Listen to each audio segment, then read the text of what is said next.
Assalamualaikum warahmatullahi wabarakatuh. Selamat pagi untuk kita semua. Semoga pagi ini kita dalam kondisi sehat, tidak kurang suatu apapun, kondisi bahagia dan siap untuk beraktivitas dengan bahagia pula, sehingga nanti hasilnya mudah-mudahan membahagiakan.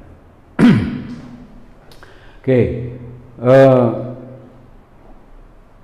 pada pagi ini saya akan membahas materi matematika wajib kelas 10 bab kedua, yaitu sistem persamaan linear 3 variabel. Sistem persamaan linear 3 variabel, disingkat SPLTV ya. Singkatannya diambil dari ini, dari angka, dari huruf-huruf depan loh. S P L T V ya. Sistem persamaan linear 3 variabel ya. Sistem persamaan linear 3 variabel. Sebelum kita memulai ini, kita akan membahas dulu, mengulang lagi tentang SPLDV ya, sistem persamaan linear 2 variabel ya. 2 variabel dulu. Jadi untuk mengingat-ingat lagi bahwa ini nanti penyelesaiannya sama dengan itu ya. Cuman ini agak lama sedikit gitu. Bentuk dari ini sistem persamaan linear 2 variabel itu seperti ini. AX plus BY sama dengan C, BX plus QY sama dengan R. Maksudnya variabel itu peubah ya. Peubah itu nilai yang dicari ya. Berarti nanti kalau seperti ini peubahnya X dan Y, variabelnya X dan Y. Ada 2. Ini juga XY ya. Nanti yang akan dicari itu X berapa, Y berapa ya. Sedangkan ini A, B, C, P, Q, R ini berupa angka ya. Berupa angka. Nah, kalau sistem pertidaksamaan linear 3 variabel, ini yang dicari ada 3 nanti, yaitu misalnya X, Y, Z gitu ya. Itu seperti itu. Caranya sama aja antara SPLDV dengan SPLTV sama, yaitu cara substitusi. Substitusi itu mengganti, misalnya apa? X di sini diganti dengan X yang di situ ke sana gitu. Itu namanya substitusi. Kalau eliminasi dihilangkan, misalnya yang dihilangkan X itu dihilangkan, dikurangkan atau dijumlah gitu ya. Atau Y-nya dikurangkan, terserah, nanti tergantung pada soalnya. Atau yang ketiga dengan matriks. Karena matriks ini nanti baru akan diajarkan di kelas 11, maka yang ketiga ini tidak saya bahas di sini. Saya akan bahas 2 cara itu ya. Oke, sebelum saya lanjutkan untuk membahas materi ini, karena materi ini cukup mudah dan pendek, maka seperti kebiasaan saya kalau mengajar itu selalu ada apa? Kalimat-kalimat hikmah, kalimat-kalimat motivasi ya, untuk bisa kita ambil manfaatnya sebesar-besarnya. Jadi kalau kamu mengikuti pembelajaran dengan saya ini, kamu tidak hanya mendapatkan matematik saja, tapi kamu dan juga saya insya Allah akan mendapatkan sesuatu yang plus gitu ya. Untuk apa? Untuk sukses kita. Pada pagi ini saya akan bercerita agak panjang sedikit ya. Sebelumnya saya mohon maaf, ini tidak bermaksud untuk berdakwah, tapi saya akan hanya bercerita untuk diambil hikmahnya. Karena kebetulan saya beragama Islam, maka cerita saya tentang sesuatu yang ada di Islam ya, yang saya ketahui tentunya ya. Bagi yang beragama lain, kalau memang ini cocok, bisa diambil hikmahnya ya, hikmahnya aja diambil. Oke, dulu di zaman Nabi Muhammad ya, suatu hari Nabi Muhammad itu berkumpul bersama para sahabatnya. Di situ ada Umar bin Khattab, ada Abu Bakar, ada Utsman, ada Ali dan seterusnya ya. Nabi berkata seperti ini, nanti suatu saat kalau kalian ketemu dengan seorang laki-laki namanya Uwais bin Al-Qarni, itu bukan penduduk Mekah, bukan penduduk Madinah, tapi penduduk dari kota lain. Saya lupa nama kotanya ini. Pokoknya jauh dari Mekah, jauh dari Madinah gitu aja ya. Nah, kata Nabi melanjutkan, ciri-cirinya Uwais itu di telapak tangannya itu ada bercak putih gitu ya, bercak putih. Nah, kalau kamu ketemu dengan orang ini, nanti jangan lupa kamu harus minta didoakan ya, untuk kebaikanmu dunia dan akhirat. Pesan ini berlangsung lama gitu ya, sampai Nabi wafat. Uwais bin Al-Qarni belum ada, belum ke Mekah, belum ke Madinah ya. Terus Abu Bakar jadi khalifah, ini Uwais bin Al-Qarni belum ada. Nah, ketika Umar bin Khattab jadi khalifah, Uwais bin Al-Qarni berkesempatan ke Madinah. Mendengar ada Uwais bin Al-Qarni datang ke Madinah, Umar ini kalau pesannya Nabi betul-betul dijaga oleh Umar. Dia ingat pesannya Nabi, kalau ketemu orang ini minta didoakan. Maka langsung belusuan Umar mencari Uwais bin Al-Qarni. Lalu ketemulah itu Umar dengan Uwais. Pertama yang dilakukan Umar itu jabat tangan, terus dibalik tangannya, ternyata betul di sini ada bercak putih gitu ya. Maka Umar bin Khattab minta didoakan kepada Uwais bin Al-Qarni. Uwais bin Al-Qarni bingung ya, kenapa kok Umar seorang khalifah. Khalifah itu kalau sekarang itu presiden ya. Itu minta didoakan kepada Uwais, karena Uwais ini orang yang miskin ya, orang yang miskin. Ya, orang yang tidak punya apa-apa. Dan tidak kenal Umar. Umar minta didoakan. Tapi Uwais berdoa untuk Umar. Setelah itu Umar bertanya, "Kamu punya amalan apa? Kamu punya kehebatan apa?" Sehingga Nabi yang tidak pernah ketemu kamu itu mengenalmu, bahkan berpesan kepada kami para sahabat untuk minta didoakan. Maka Uwais itu merasa tidak punya apa-apa. Saya tidak punya apa-apa. Saya hanya punya ibu yang sudah tua, lumpuh. Ayah saya sudah lama meninggal, Maka barangkali ini kata Uwais, saya itu sampai hari ini belum menikah. Karena apa? Karena saya mau melayani ibu saya yang tua dan lumpuh. Kalau ibu saya ke kamar mandi, saya gendong, ya, saya layani dengan baik. Kalau ibu saya mau makan, saya suapi gitu ya. Saya suapi dan seterusnya, semua kebutuhan ibu saya layani. Kalau saya bekerja, saya bekerja di dekat-dekat rumah, sehingga apa? Saya bisa segera pulang dan ketemu ibu saya. Suatu hari ibunya bilang bahwa apa? Dia ingin naik haji gitu ya. Dia ingin naik haji. Padahal jarak dari rumah Uwais itu ke Mekah itu sangat jauh gitu. Dan waktu itu kendaraan hanya ada onta. Onta sangat mahal. Uwais tidak bisa beli onta ya. Maka Uwais itu punya uang sedikit. Uang itu cukup untuk beli apa? Kambing, anak kambing ya. Anak kambing kecil itu. Setiap pagi anak kambing itu digendong ya. Digendong terus dia lari ke puncak bukit. Gendong kambing. Terus lagi turun dan gendong kambing. Setiap lari beberapa kali lakukan seperti itu. Sama tangganya dibilang mungkin Uwais itu sudah gendong. Tiap pagi apa gendong kambing terus lari ke puncak bukit. Sampai apa? Kambing tadi itu berubah jadi besar. Uwais itu tetap melakukan seperti itu. Akhirnya apa?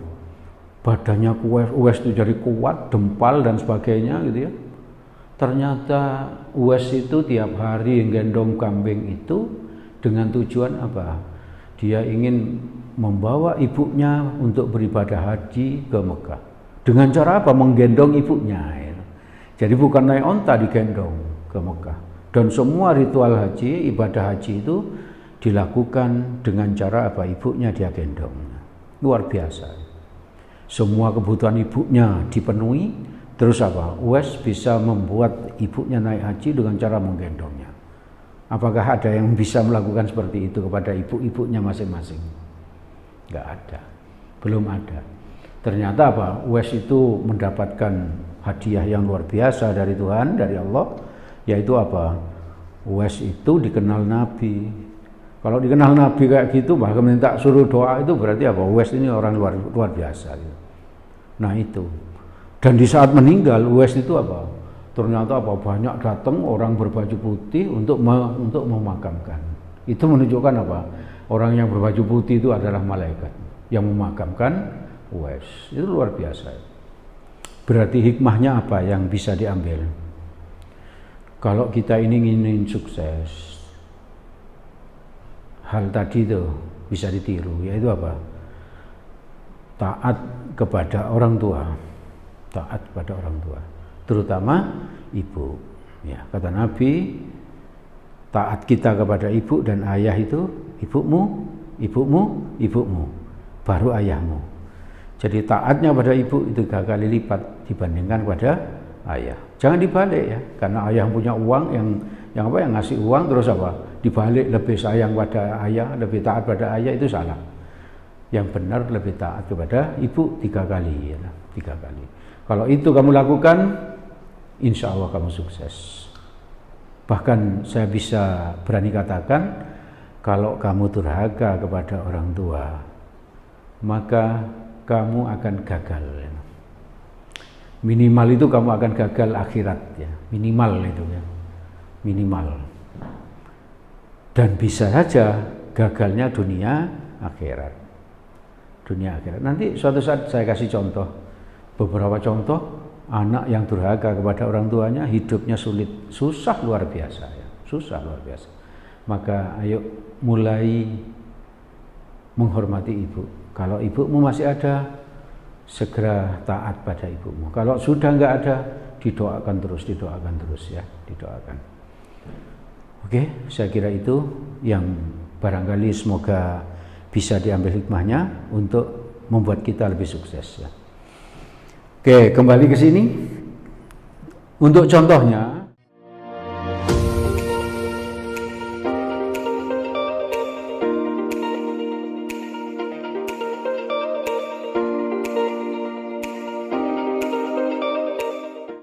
ini saya ambil dari contoh SBMPTN. Diketahui 5 per X plus 4 per Y sama dengan 13, saya tulis ini. Dan 3 per X min 2 per Y sama dengan 21, ditanya X plus Y berapa? X plus Y berapa? Maka untuk mengerjakan soal ini, agar nampak mudah dimisalkan ini. Misal, P misalnya sama dengan 1 per X. Dan Q sama dengan apa? 1 per Y. Maka ini bisa saya tulis jadi apa? 5P gitu ya. Karena 1 per X-nya adalah P gitu ya. Yang ini jadi apa? 4Q sama dengan 13. Ya, agar nampak mudah seperti itu ya. Agar nampak sederhana. Berarti yang ini jadi apa? 3P min sesuai dengan ini min ya. 2Q sama dengan 21. Nah, agar kalau kita mau pakai eliminasi berarti menghilangkan ya. Maka yang ini dibuat sama salah satu. Misalnya karena ini 4, ini dibuat 4 kan mudah. Diapakan? Dikalikan 2 ya. Maka yang ini kali 1, ini kali 2. Hasilnya saya taruh di sini ya, biar nggak terlalu mepet ke sana. Ini berarti nanti menghasilkan apa? 5P kali 1 berarti 5P, 4Q kali 1, 4Q, 13 kali 1, 13. Itu paham ya? Yang ini 3P kali 2, 6P, min 2Q kali 2, min 4Q, ini Q ya sorry. Min 4Q sama dengan 42. Dari mana 42? 21 kali 2 ya. Setelah itu dijumlah aja ya. Berapa ini? 11P. Ini tambah ini hilang ya, 0. Maka enggak usah ditulis 0 ya. Sama dengan berapa? 13 tambah 42, 55 bagi 11 berarti ketemu P-nya 5. Ya. Kalau P ketemu 5, kita masukkan ke sini boleh ya. Kalau saya masukkan ke sana, ke sini, jadi berapa? 5 kali 5 bisa, P-nya diganti 5, plus 4Q sama dengan berapa? 13. Ini 25 ya. Kalau dipindah ke sana, 4Q, 13 kurangi 25 berapa? Min 12. Maka ketemu Q-nya sama dengan min 3. P tadi apa? P-nya dimisalkan apa tadi? 1/X, maka ke sini ya, ke sini P sama dengan 1/X sama dengan 5. Ini tukar tempatnya ya. Maka ketemu X-nya 1/5. Bisa. Dari sini ke sana, Q sama dengan 1/Y, Q-nya berapa itu? Min 3. Maka Y-nya min 1/3. Ya, tinggal kita jumlah P X plus Y berapa? Tinggal jumlahkan ini dan ini. Oke, bisa ya? Tidak perlu saya bahas yang itu ya, X plus Y-nya. Oke. Barangkali ada yang ditanyakan dari sini. Dimisalkan aja ya, tak? Kalau seper kayak gini dimisalkan. Setelah itu apa? Disamakan salah satu angka di depan P atau di depan Q disamakan. Hanya itu kuncinya. Baik, kita lanjut dengan contoh yang kedua.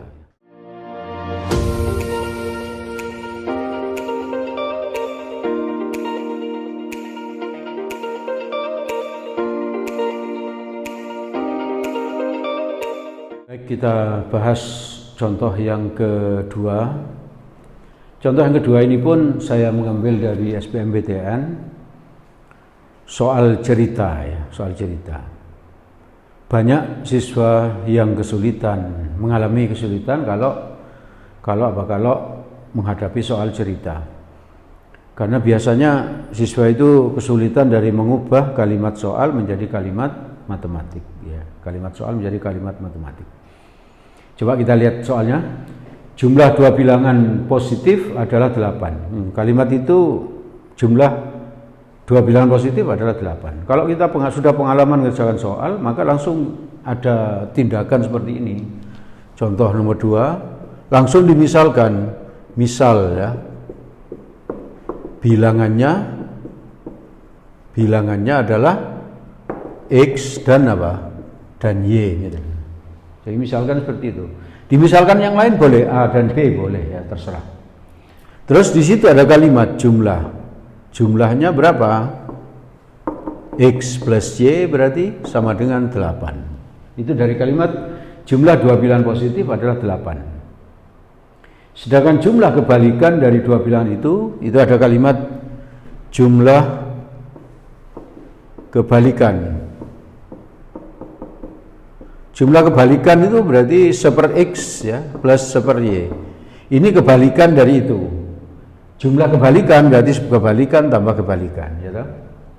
Lain nanti kalau diubah gini kalimatnya, kebalikan dari jumlah.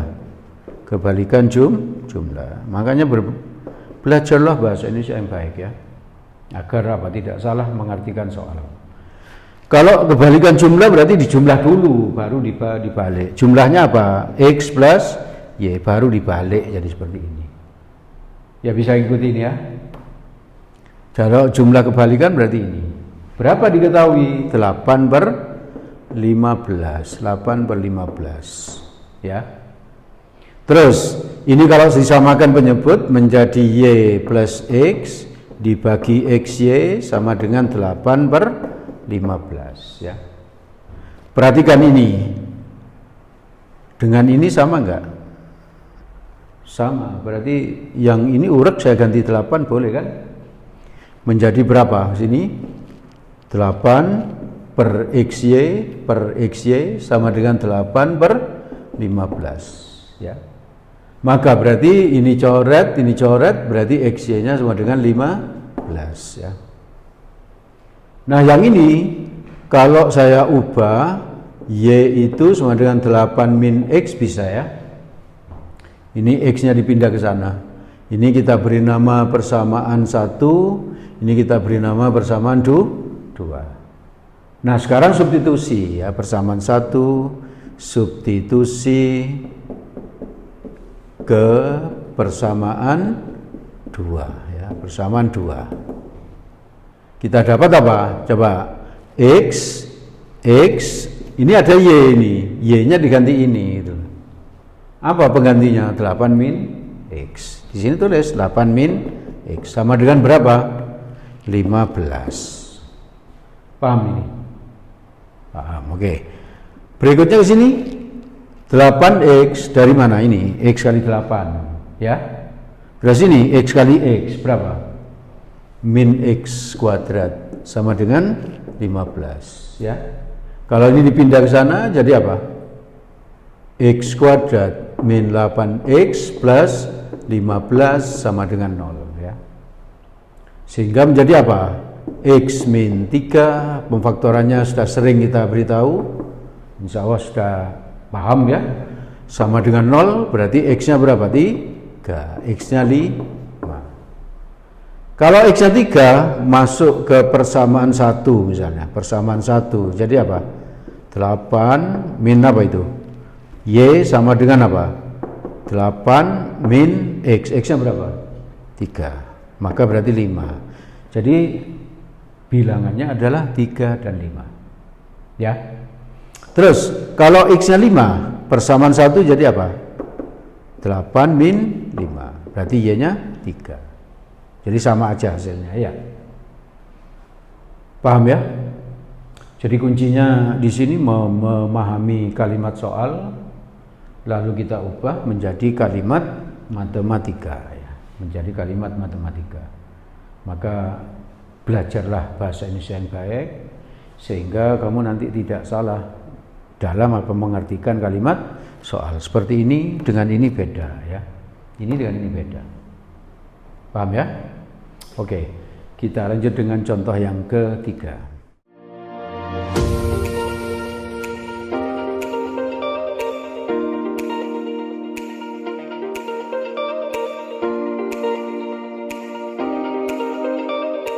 Baik, kita bahas contoh yang berikutnya, yaitu contoh yang ketiga. Contoh 3 ini pun saya ambil dari SBMPTN dan juga soal cerita. Soal cerita ini sangat banyak macamnya nanti ya. Tadi di contoh kedua soal cerita, ini contoh ketiga juga soal cerita.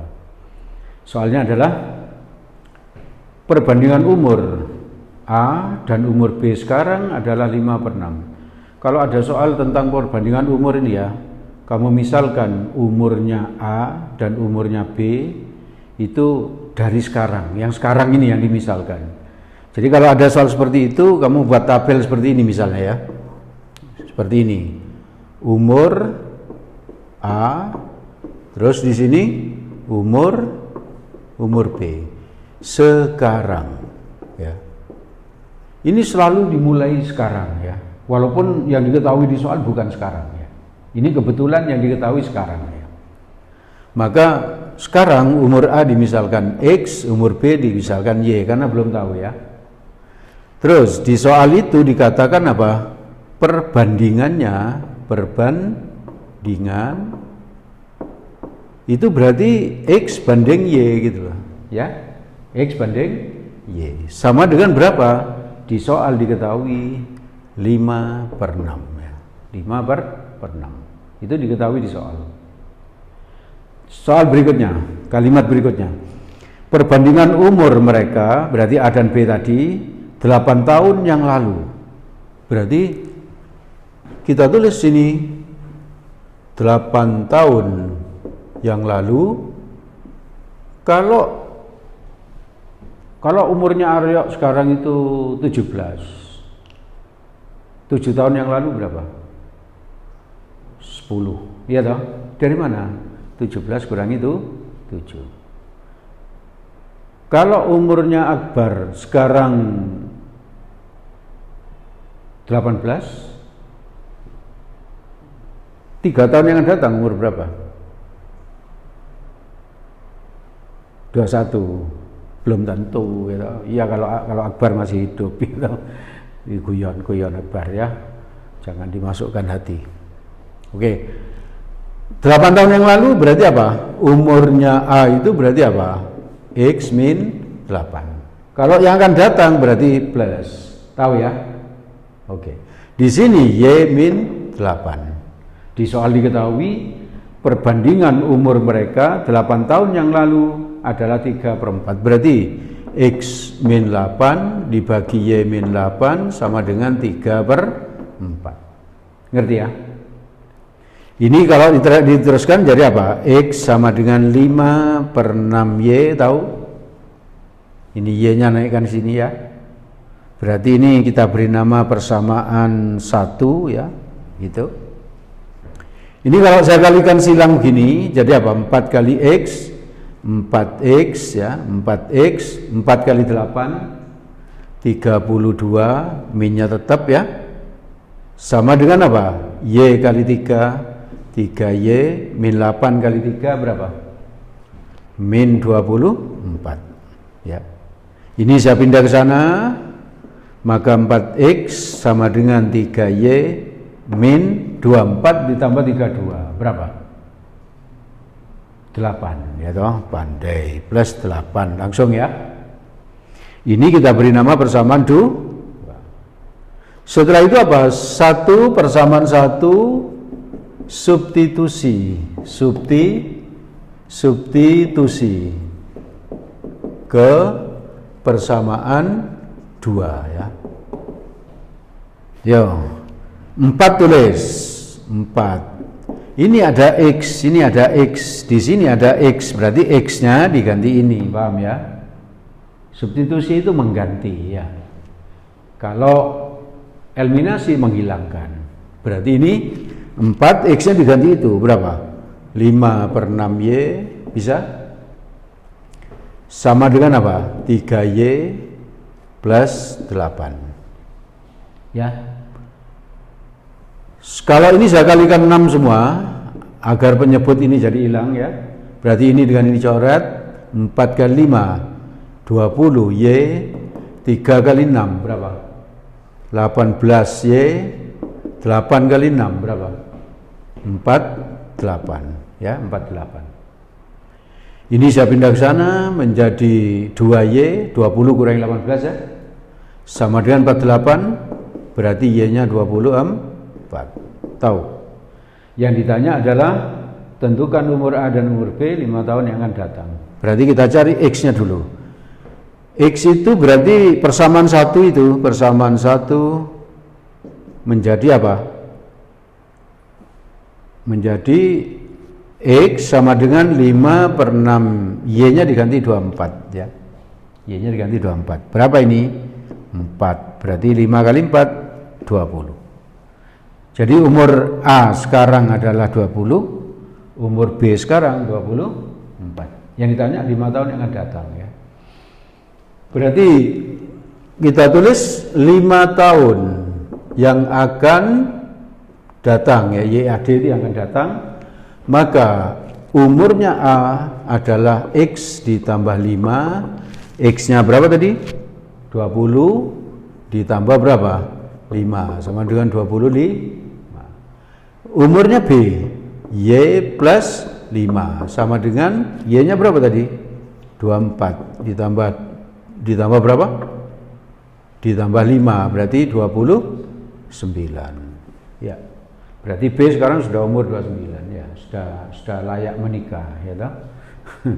Sudah layak menikah. Ini pun sudah layak ya menikah 25 ini ya. Jangan lama-lama ya. Jangan lama-lama. Kalau memang sudah siap menikah aja ya. Biar apa? Biar jarakmu dengan anakmu tidak terlalu jauh ya. Sehingga apa? Kamu nanti masih belum pensiun, anakmu sudah lulus sarjana minimal ya. Jadi jangan lama-lama. Nanti kalau lama anakmu masih belum mentas, kamu sudah pensiun. Jadi seperti itu. Oke, saya kira itu persamaan linear 2 variabel. Yang akan datang kita lanjut persamaan linear 3 variabel. Di belakang juga ada tantangan ya. Ini pun soal cerita, bisa dicoba. Jangan apa? Silakan mencoba, jangan takut mencoba karena takut salah. Lebih baik nyoba dan salah daripada apa? Tidak mencoba karena takut salah. Jadi seperti itu. Jadi terus mencoba, terus mencoba, terus mencoba. Nanti lama-lama akan menjadi benar dan lancar. Kita akhiri. Assalamualaikum warahmatullahi wabarakatuh.